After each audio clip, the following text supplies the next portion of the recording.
다시 한번 오늘도 은혜를 사모하며 주님 앞에 나오셔서 영과 진리로 예배하시는 저와 여러분 위에 하늘의 문이 열리고 은혜의 빗줄기가 넘치도록 부어주시기를 주님의 이름으로 간절히 축원합니다. 이 시간 나를 변화시켜 주소서라는 제목의 말씀으로 저와 여러분 모두 은혜 받고 결단하고 기도할 수 있게 되기를 바랍니다. 여러분 변화받고 싶으신가요? 혹시 내가 지금 뭐가 변화될지 잘 모르겠다 하시는 분은 오늘 말씀을 통해서 함께 발견하시고 찾으시고 또 주님 안에서 성령의 은혜로 결단하시면서 나아가시게 되기를 간절히 원합니다. 우선 우리가 변화돼야 할 영역이 있는데 오늘 본문 로마서 12장 1절에서는 몸을 말하고 있고 2절에서는 마음을 말씀하고 있습니다. 우리 몸이 변화해야 되는 이유, 우리 몸을 거룩한 산 제사로 제물로 드려야 되는 이유가 우리 몸은 우리가 그리스도인으로 살아가는 데 있어서 죄의 통로가 되기 때문에 그래요. 우리가 온전히 살아가는 데 있어서 믿음을 지키며 나아가는 데 있어서 가장 큰 걸림돌이 되기 때문에 변화를 받아야 합니다. 또한 우리의 마음이 변화받아야 되는 이유는 오늘 말씀해 보니까 하나님의 선하시고 기뻐하시고 온전한 뜻이 무엇인지 분별하면서 살아가기 때문에 변화를 받아야 됩니다. 그런데 이 변화에 있어서 전제되어야 될 것은 이 변화의 대상은 다른 사람이 아니라 바로 나 자신이라는 것입니다. 우리 집에서는 저 한 사람만 변하면 되는데, 아니면 우리 교회에서나 우리 직장에서나 우리 학교 반에서나 저 한 사람만 변하면 좋을 것 같은데, 이런 마음이 있으시다면 다 내려놓으셔야 돼요. 이 땅의 부흥과 회복은 바로 나로부터 시작되리라는 찬양의 가사처럼 내가 변하면, 나만 변하면 됩니다. 나 한 사람이 변하면 우리 주변이 변하기 시작합니다. 내가 은혜 받으면, 그래서 변화 받으면 다른 사람들을 바라보는 나의 시각이 달라지게 되고요, 또 우리가 세상을 대하는 그러한 마음이 달라지게 되고요, 우리 주변 환경과 또한 상황을 대처하는 그러한 방법도 달라지게 됩니다. 이런 유머가 있습니다. 어느 날 배트맨하고 슈퍼맨하고 만났습니다. 그런데 배트맨이 이렇게 팔짱을 끼고 있는 슈퍼맨을 향해서 시비를 거는 거예요. 야 슈퍼맨, 너는 왜 맨날 그렇게 팔짱을 끼고 있냐? 그렇게 말하니까 슈퍼맨이 이렇게 대답했어요. 야, 난 지금 주머니가 없어서, 바지에 주머니가 없어서 팔짱을 끼고 있는데 뭐 꼽냐? 이렇게 물어보는 거죠. 그래서 배트맨이 다시 비웃으면서 얘기했대요. 야 임마, 팬티를 바지 위에 입으니까 그렇지. 그랬더니 슈퍼맨이 배트맨에게 그렇게 얘기했대요. 사돈난말하고 있네. 그래서 배트맨이 자기를 보니까 자기도 바지 위에 팬티를 입고 있었답니다. 여러분, 우리나라 말에 도찐 개찐이다, 도토리 키재기다, 이런 말이 있죠. 누구나 사람들은 거기서 거기다, 비슷비슷하다는 겁니다. 누구 하나 특별한 사람도 없고 사실 특별히 나쁜 사람도 없습니다. 누구는 더 잘난 것 같고 더 특별한 것처럼 보여도 사람 사는 건 다 거기서 거기, 비슷비슷하다는 겁니다.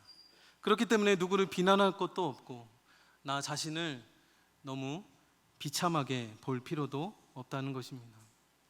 어떤 분들은 예수님을 믿었는데도 야, 내가 정말 세상에 너무 깊이 빠져 살았구나, 나는 정말 죄인 중에 괴수구나, 나는 정말 저 사람들보다 너무 악해, 너무 추악해, 하나님 앞에 나아갈 수 없어, 그렇게 말하시는 분도 있습니다. 혹시 여러분 중에도 이런 생각하시는 분이 있으신가요? 근데 이것도 잘못된 생각입니다. 여러분, 여기 있는 우리 모두에게는 두 가지 똑같은 점이 있습니다. 하나는 우리 모두 죽을 수밖에 없는 죄인이었다는 것입니다. 이것은 우리 모두가 다 똑같은 거예요. 우리 중에는 더 큰 죄인도 없고 더 작은 죄인도 없습니다. 여러분, 만약에 여기 작은 종이가 불에 타고 있다라고 생각해 봅시다.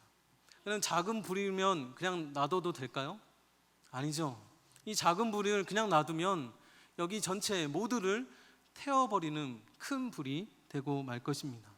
불은 작은 불이나 큰 불이나 똑같은 불이죠. 마찬가지예요. 십자가 앞에 모두가 서보면, 누구나 서보면 우리는 누구나 똑같은 죄인입니다.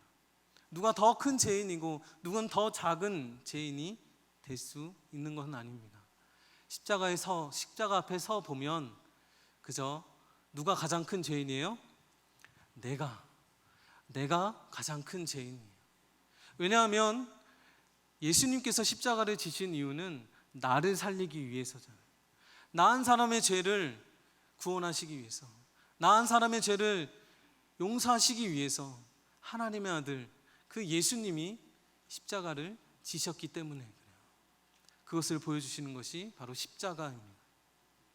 하나님이 보실 때에 아무개 집사는 죄를 지었지만 그 죄가 약하니까 천사 2명이면 대신하면 되겠다, 이렇게 해서 구원받은 분은 아무도 없습니다.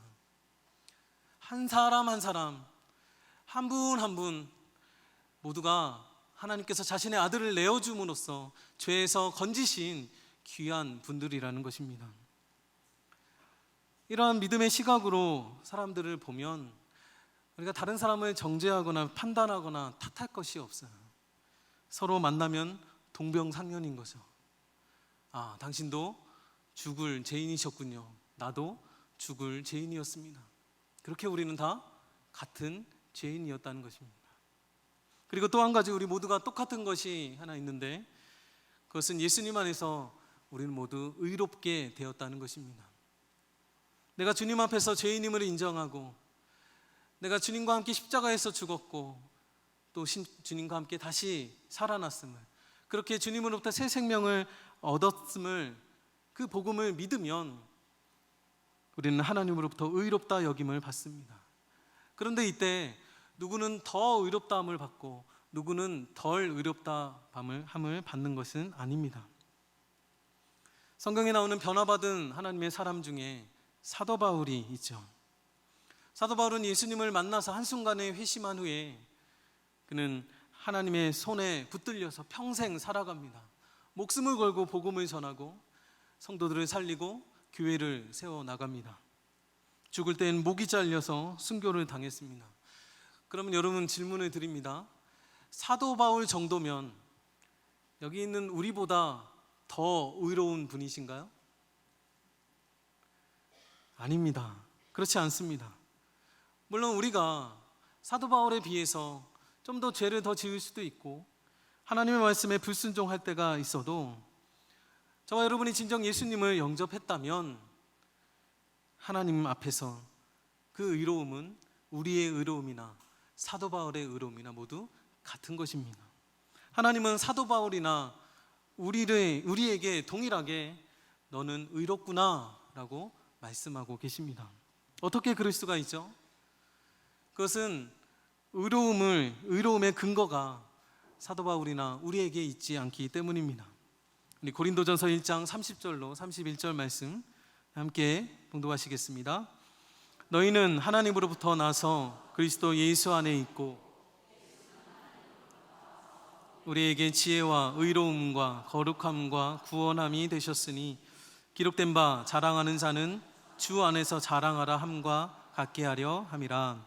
아멘. 바로 의로움의 근거는 오직 예수님이세요.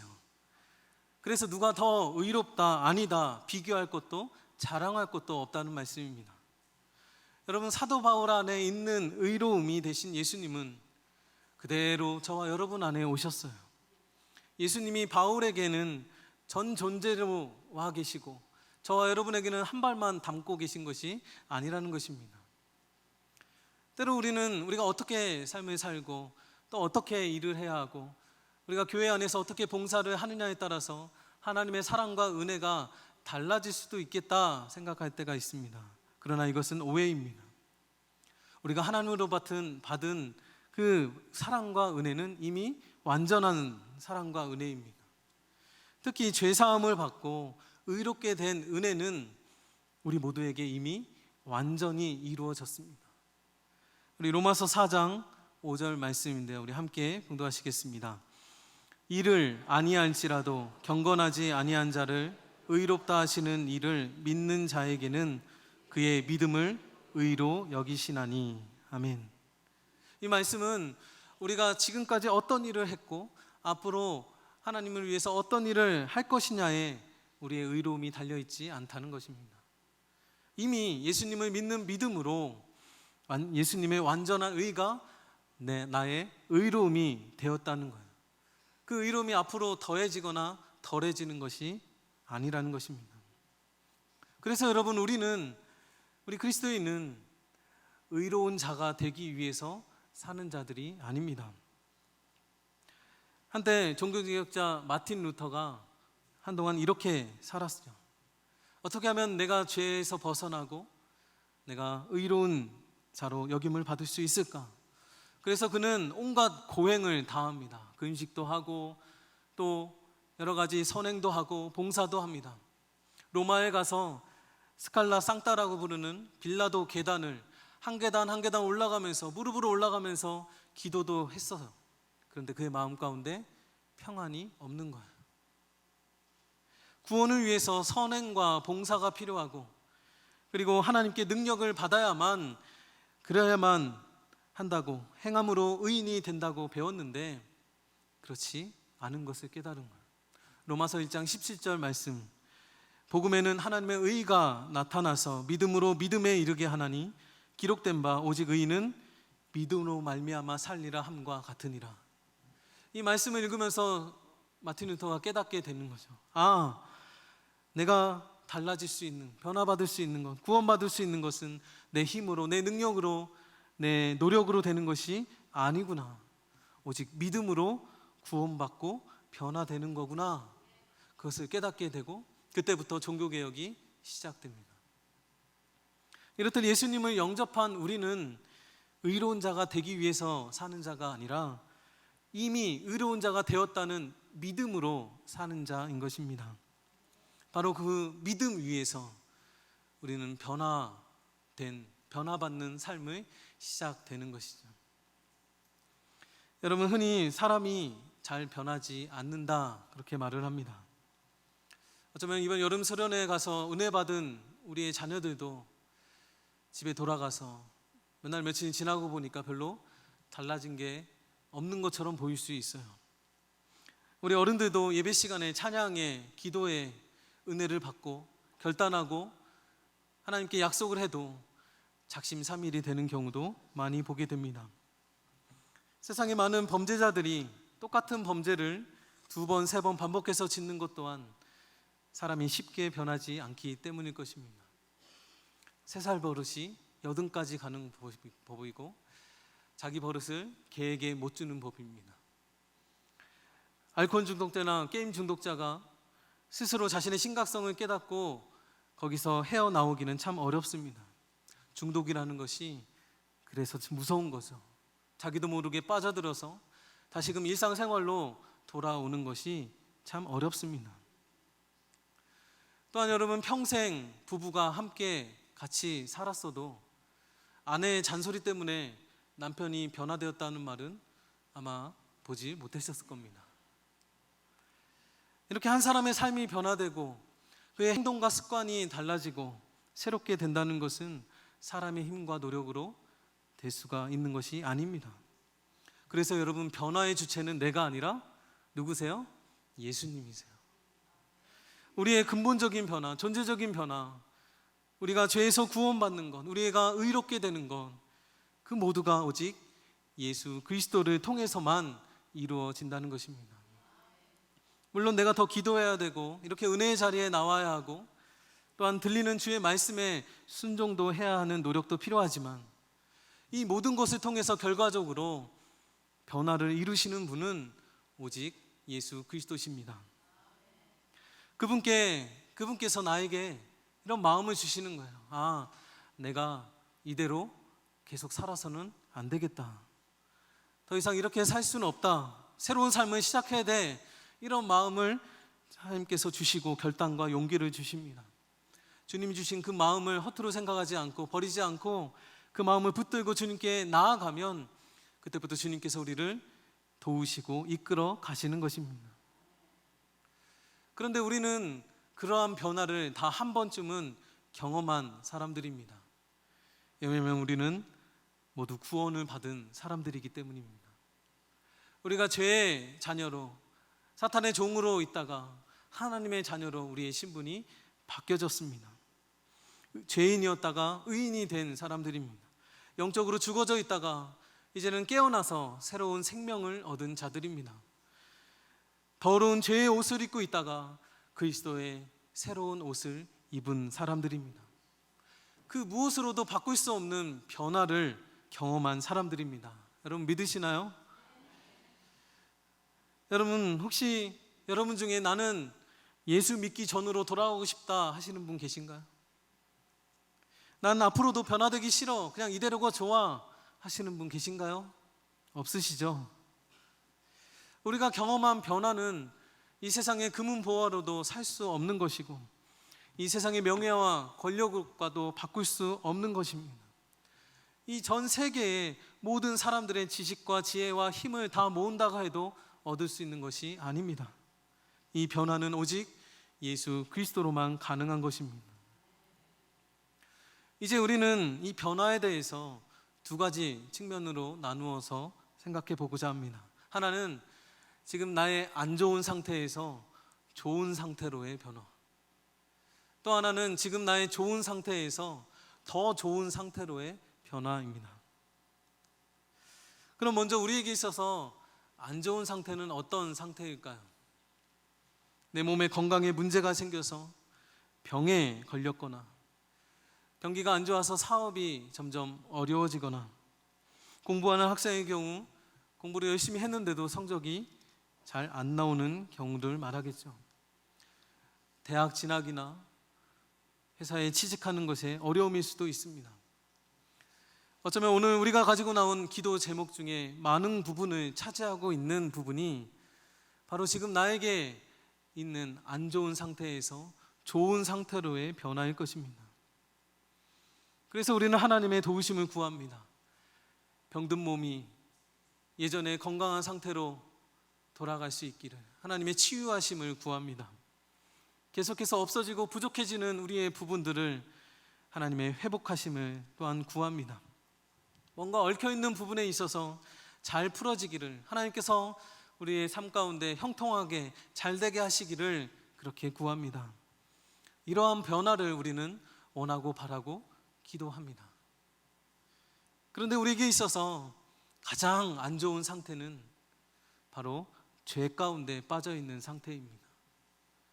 하나님의 자녀라는 나의 정체성을 잃어버리고 죄의 종으로 다시 사탄의 유혹에 그렇게 넘어가 있는 그러한 상태가 우리에게 있어서 가장 안 좋은 상태이고 가장 우선적으로 변화되어야 할 상태인 것입니다.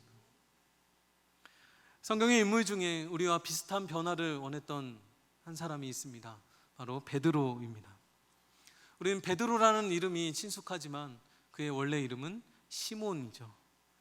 나중에 주님께서 게바다, 베드로다, 반석이라는 별명을 지어주셨습니다.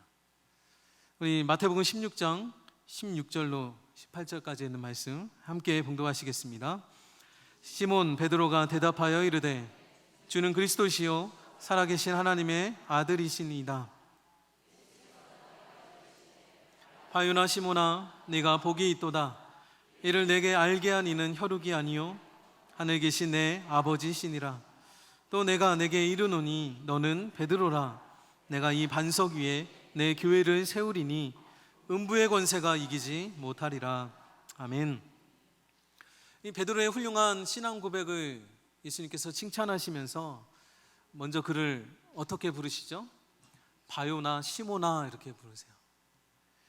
이 말은 요나의 아들 시모나 이렇게 하신 것인데, 요나는 히브리어는 요하난이고 줄여서 요한이라고 합니다. 그래서 요한복음 21장에서는 요한의 아들 시몬아 이렇게 예수님께서 부르시죠. 당시 요한이라는 이름은 중요한, 주로 유명한 사람들이 사용했던 이름이었고요. 시몬 역시 히브리인들이 많이 사용하던 이름이었습니다. 요한은 하나님 여호와를 사랑하는 자라는 뜻이고, 시몬은 들음, 응답하셨다라는 뜻을 가지고 있습니다. 따라서 시몬은 그래도 좋은 가문에서, 좋은 배경에서 태어났던 사람이었습니다. 그러나 아무리 좋은 가문, 좋은 배경, 좋은 이름을 가지고 태어났다 하더라도 그는 죄인이었습니다. 그가 구원받지 못했다면, 새롭게 거듭나지 않았다면 하나님과 아무런 상관이 없는 사람이었습니다. 이제 예수님은 시몬에게 새 이름을 주셨습니다. 게바다, 베드로다, 너는 반석이다, 그런 이름을 허락하셨어요. 그가 그런 새 이름을 받을 수 있었던 것은 예수님에 대한 참다운 신앙 고백이 있었기 때문입니다. 예수님은 나의 구원자 되십니다. 예수님은 나의 그리스도십니다. 예수님은 살아계신 하나님의 아들이십니다. 여러분, 누구든지 이것을 동일하게 마음으로 믿고 입으로 시인하는 사람은 다 구원을 받습니다. 그렇기 때문에 베드로는 이것을 항상 기억하고 그저 옛날 본성대로 사는 시몬이 아니라 이제 거듭난, 이제 변화받은 베드로로 살아야 하는 것입니다. 그래야 시험에 빠지지 않고 하나님의 능력을 힘입어서 하나님께 쓰임받는 사람이 될 수 있는 거죠. 그런데 베드로는 다시금 시험에 빠지게 되죠. 누가복음 22장 31절 34절 말씀을 보시면 예수님께서 로마 군인들에게 잡히시기 전에 베드로가 예수님을 부인할 것이라고 예언하십니다. 그때 누가복음 22장 31절에 시몬아 시몬아 보라 사탄이 너희를 밀가부르듯 하려고 요구하였으나, 그렇게 말씀하세요. 예수님은 베드로를 향해서 시몬아라고 부르고 계세요. 사탄의 시험에 넘어가는 이 시몬이 얼마나 가벼운지 바람에 날리는 밀과 같다는 거예요.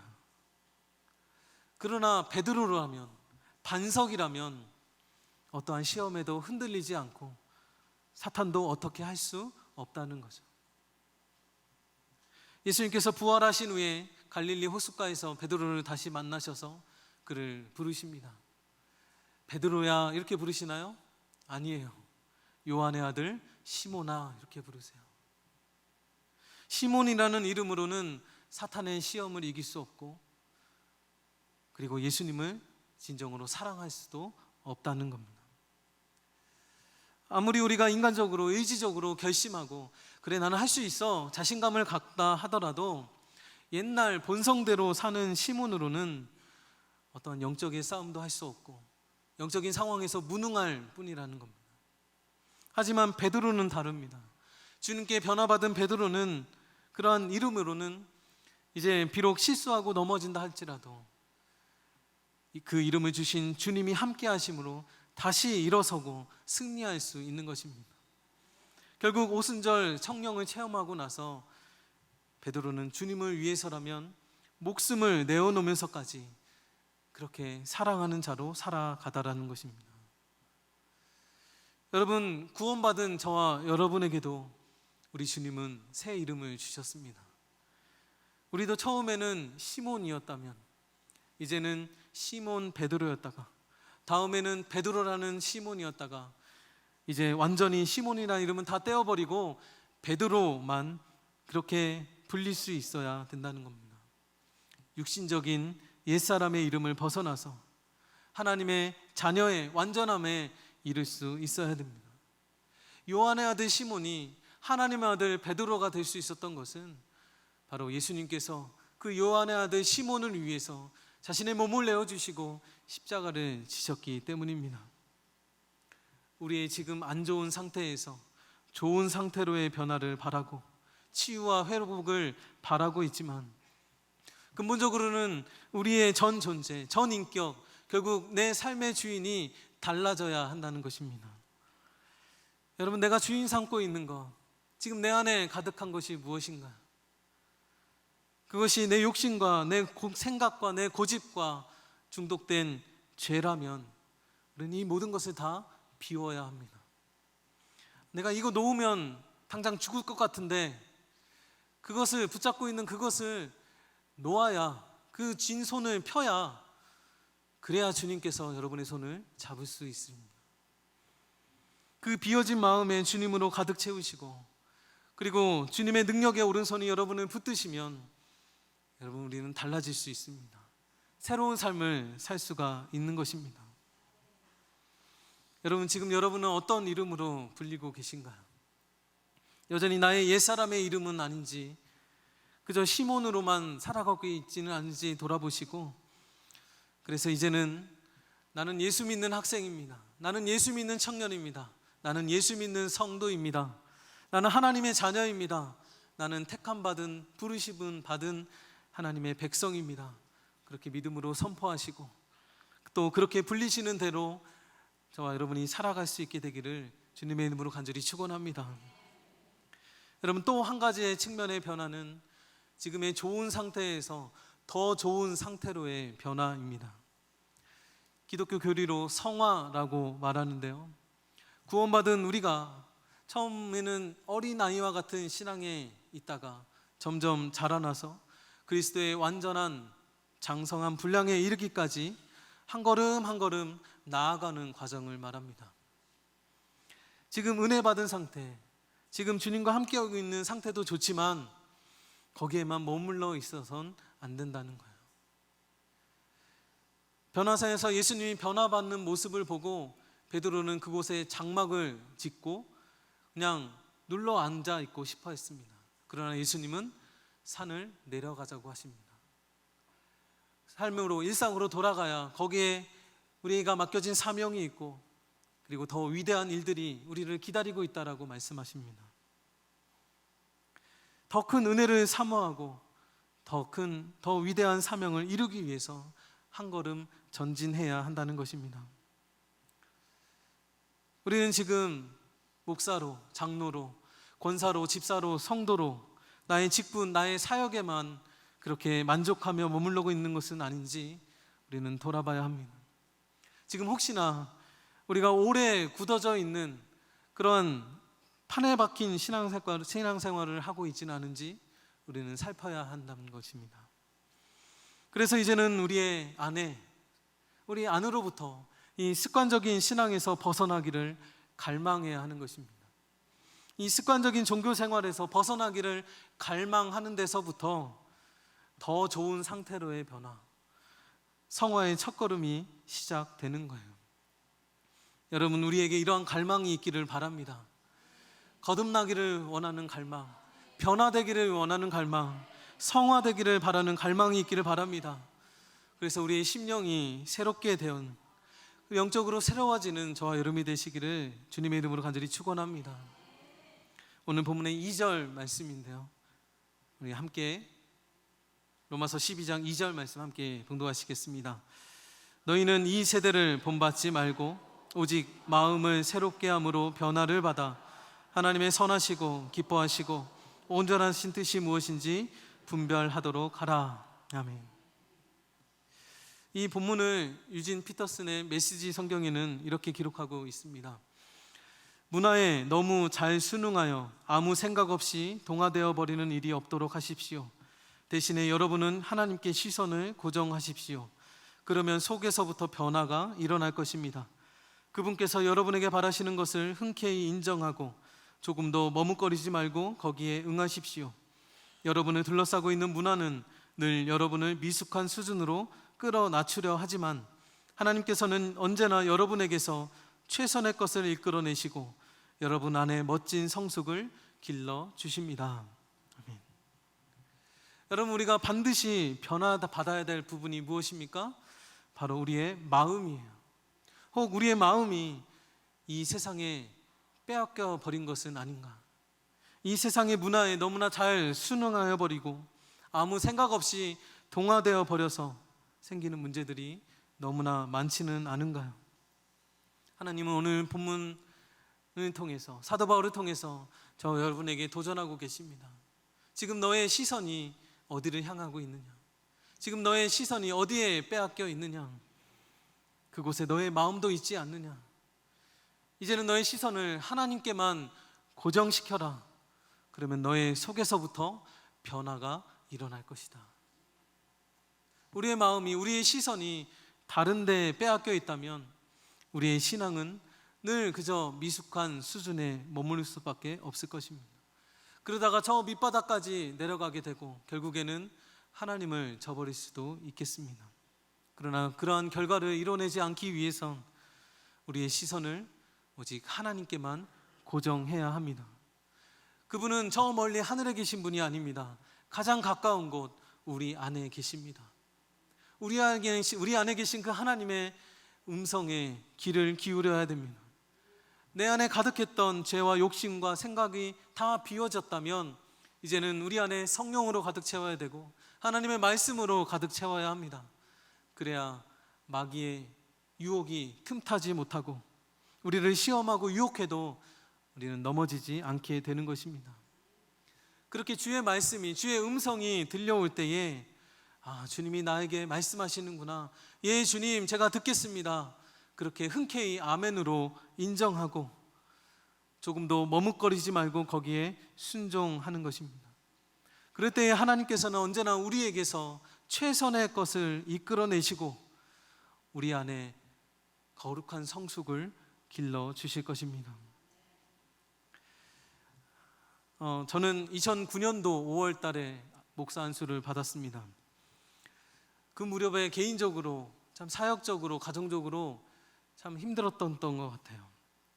내가 정말 이 상태로 목사 안수를 받아도 되나 고민도 참 많이 되었습니다. 그때 저는 전남 고흥 시골에서 작은 교회를 담임하고 있고 또 지역아동센터를 운영하고 있었습니다.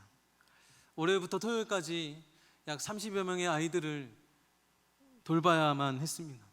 때로는 내가 여기서 목회를 하는 건지 이 아이들 뒤치다거리를 하고 있는 건지 근심이 될 때가 많이 있었습니다. 그렇게 죽으라고 쫓아다녀도 아이들은 변화가 없고 교회 성도들도 어르신들도 마찬가지였습니다. 그리고 결혼도 하고 첫째 아이도 낳았지만 경제 생활도 어렵고 그리고 아내와의 관계도 삐그덕했던 것 같아요. 전 그래도 나름 배려한다고 했는데 돌아보니 참 이기적인 저의 모습을 참 많이 보게 되었습니다. 그때는 담임 목회를 하고 있으니까 개인적인 시간이 참 많이 있었습니다. 통제가 잘 되지 않는 거예요. 은밀한 시간에 죄에 넘어지기 일쑤였습니다. 아이들에게 또 성도들에게 거룩하게 살아야 된다라고 설교는 했지만 정작 저의 모습 속에는 그렇게 살지 못하는 모습이 참 많았습니다. 그렇게 제 안에 누구에게도 말할 수 없는 그러한 근심과 두려움이 있었어요. 내 안에 정말 예수님이 계신가? 나를 정말 목사로 부르신 것이 맞는가? 그렇게 많이 흔들렸습니다. 근데 어느 한 선배 목사님이 자네가 목사 안수 받으려면 금식을 해야 된다고, 당신도 목사 안수 받기 전에 일주일 금식했노라고 한번 해보라고 그렇게 말씀하시는 거예요. 그 전까지 저는 한 번도 금식을 한 적이 없는데 그래도 그때는 마음이 어려웠으니까 지푸라기라도 잡는 심정으로 그렇게 3일을 금식을 했습니다. 그리고 그 다음날 새벽 기도를 나갔는데 제가 주여 기도를 하는데 저도 모르게 눈물이 막 나는 거예요. 주여 한마디를 했는데 그러면서 제 안에 이런 마음이 들었습니다. 그래, 성령님이 내 안에 계신다면 하나님을 아버지라 부를 수 있고 예수님을 주님이라고 부를 수 있다고 하셨는데 내가 지금 예수님을 주여라고 부르는 거 보니까, 진정으로 간절하게 주여라고 부르는 거 보니까 내 안에 성령님이 계시구나. 여러분, 이것이 새삼 깨닫게 되면서 얼마나 감사한지요. 그 얼마나 큰 은혜인지 다시금 다가오게 됐어요. 그리고 한 말씀을 주셨습니다. 빌립보서 2장 13절 말씀입니다. 너희 안에서 행하시는 이는 하나님이시니 자기의 기쁘신 뜻을 위하여 너희에게 소원을 두고 행하게 하시나니. 아멘. 그때 주님이 그렇게 말씀하시는 것 같았어요. 봐라, 내가 내 안에서 행하고 있어. 내 기쁜 뜻대로 너를 불러서 너에게 소원을 두고 행하고 있어. 의심하지 마. 그렇게 말씀하시는 거예요. 저는 그동안 저의 죄 때문에 마음이 무너지고 괴로웠던 거죠. 그런데 왜 괴로운가 봤더니 하나님의 뜻대로 살고 싶은데 그렇게 못 살아 괴로운 거였더군요. 그리고 그런 날라리 전도사가 거기서 목회를 한다고 있으니 나도 하나님의 기쁨이 되고 싶고 하나님의 영광을 돌리고 싶은데 내 마음대로 되지 않는 그 마음이 그 하나님 앞에서 다시금 무너져 내린 거예요. 그리고 두 손만 들고 하나님 앞에 나아가게 된 거죠. 아, 예수님 정말 내 안에 계시군요. 정말 나와 함께 계시군요. 그러면서 제 안에 이러한 이전과는 다른 거룩한 확신이 들었습니다. 그 이후로 저는 더 이상은 나는 구원받았나? 나는 의로운가? 내 안에 예수님이 계신가? 이거 가지고는 흔들리지 않았습니다. 물론 그 후로도 지금도 솔직히 죄에 넘어질 때가 있습니다. 그때마다 마귀는 늘 동일하게 저를 정죄하며 흔듭니다. 네가 이러고도 구원받은 자냐? 네가 그러고도 목사냐? 지금도 그럴 때면 여전히 마음이 흔들리는 건 사실입니다. 그런데 제 반응이 이전과는 달라졌습니다. 곧바로 사탄을 향해 대항합니다. 내 안에 성령님이 계시다. 내 안에 주님이 함께하고 계시다. 말씀을 통해 다시금 확인을 받습니다. 그렇게 되고 보니까 점점 바뀌는 것이 제 영적인 관심이 달라지는 거예요.